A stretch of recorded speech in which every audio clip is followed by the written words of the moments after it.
আরে বড় লোক সাহেবের মেয়ে। আরে মিনা, ব্যথা পেয়েছো নাকি? এত বেশি মোবাইল চালানো ভালো কথা নয়। এই গরিব নকরানির মতো থাকবি, সে তার ইচ্ছে মতো মোবাইল চালাবে।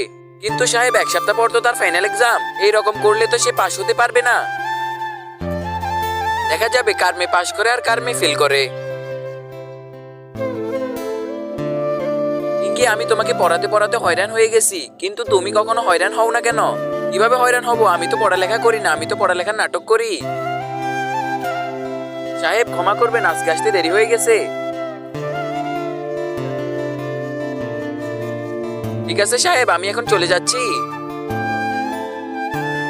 এটা কে বাবা? কি তোকে পড়ানোর জন্য আমি হাই স্কুলের প্রিন্সিপালকে নিয়ে এসেছি। পিঙ্কি, আমি তোর জন্য মোমবাতি আনতে পারলাম না। সমস্যা নেই মা, আমি এই রাস্তার লাইটের নিচে বসে পড়তে পারবো।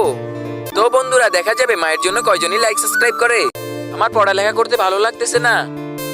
কিন্তু তার আগে তুমি যদি চাও তোমার মা জান্নাতে যাক, তাহলে ভিডিওটিতে লাইক করে চ্যানেলটি সাবস্ক্রাইব করে দাও। আর যদি চাও জাহান্নামে যাক, তাহলে কিছুই করতে হবে না, আর কমেন্টে মা লিখে যাও।